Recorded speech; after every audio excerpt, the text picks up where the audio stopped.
chaque week-end. Retrouvez des matchs de Pro D2 en direct et en intégralité sur la web radio d'info-rugby.com.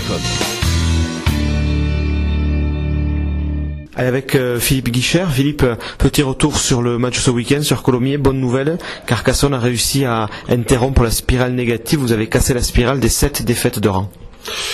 Oui, avant de casser la spirale, on voulait surtout retrouver un comportement et un état d'esprit différent qu'on a pu avoir surtout sur le match de Auch. Donc les joueurs sont très bien comportés et c'est vrai que voilà, quand on met les bases du rugby, les ingrédients du rugby, après les résultats souvent ils suivent. Donc c'est un match intéressant, mais bon, quand on regarde le classement, on est toujours dernier, donc pas d'euphorie à avoir quand même. Ouais, pas d'euphorie, mais c'est vrai que dans ce match où les conditions météo étaient difficiles pour les deux équipes, il faut le rappeler, il y a eu beaucoup de volonté, d'engagement de la part des Carcassonnais, et en particulier il y a le doyen Mohamed Benwood qui a montré l'exemple quasiment toute la partie.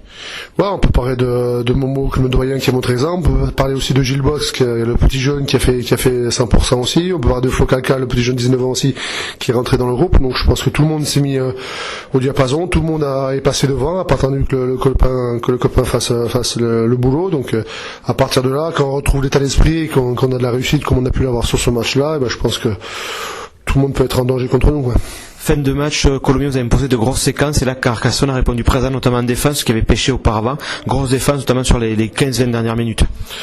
Ouais, enfin la possession du bal, on est à 60% pour Colomiers en deuxième mi-temps, on a 78% du camp de la seconde mi-temps qui est passé dans notre camp. Donc ça c'est du factuel et c'est vrai que par rapport à ça, on voit que on n'a pas pris beaucoup de points en deuxième mi-temps, qu'on a eu une séquence de jeu offensive de Colomiers de 4 minutes 53 sur la seconde mi-temps, notamment en fin, qui nous a fait rester dans le match, tenir le score surtout, mais c'est vrai que grosse solidarité, gros investissement et on a serré les boulons comme on dit, quoi.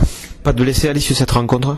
Si, il y a François Tissot qui souffre du doigt, qui s'est fait le long du match, Joe Kofi qui a un petit pet au niveau du pectoral, on attend de savoir ce qui va se passer au niveau des examens médicaux, et après on a des blessés un peu récurrents comme Pretorius, Quider qui restent en dehors du groupe pour ce week-end, quoi. Bon, tu disais pas d'euphorie parce qu'effectivement pour le week-end qui arrive, vous allez défier Aurillac à Jean-Alric, et Aurillac qui a été quand même assez sèchement battu par Bourg-en-Bresse. Ouais, je dis pas d'euphorie surtout parce que quand le samedi après match, t'es content parce que t'as retrouvé la victoire, t'as retrouvé des vestiaires avec du sourire, donc t'es content parce qu'il y a longtemps que c'est pas arrivé, mais quand tu te lèves dimanche matin, que tu regardes le classement, tu vois que t'es toujours dans la zone rouge, donc pas d'euphorie à voir. On a une 12 journées de championnat qui nous attendait avant le match de Colomiers, donc on a une course contre nous-mêmes jusqu'à la fin de la saison, à enchaîner les matchs les uns après les autres, et avant puis confirmer à Aurillac ce qu'on a eu du mal à faire jusqu'à maintenant, forcément vu nos résultats, mais c'est vrai on doit aller chercher un comportement irréprochable autant à domicile qu'à l'extérieur, montrer qu'on existe, montrer à tout le monde que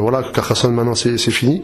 Mais bon, ça c'est, comme je disais, c'est des paroles, il faut maintenant passer par des actes, et comme on a pu le faire contre Colomiers, je pense avec des conditions qui avaient autant difficiles à Aurillac, beaucoup d'engagement et d'investissement, c'est un vrai de confiance. Ouais, justement, pour terminer là-dessus, c'est presque un mini championnat à 4 là qui s'engage avec Bourg, avec Albi notamment, et avec Auch, donc malheureux vaincu.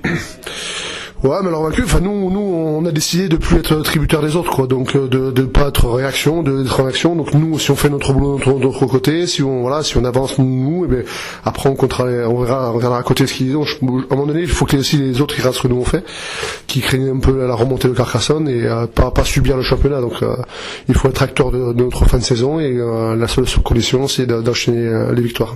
Des retours éventuels dans le groupe pour partir du côté d'Aurillac, c'est trop tôt pour en parler? Non, on a fait le point de vue médical aujourd'hui, là, les conditions difficiles pour s'entraîner cet après-midi, donc on en saura un peu plus d'ici jeudi, quoi. Et pour l'instant, ça devrait pas bouger, on espère qu'il n'y aura pas de sortie supplémentaire, quoi.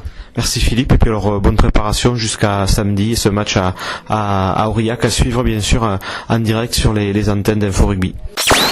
Info-rugby.com, toute l'info rugby du web sur un seul site.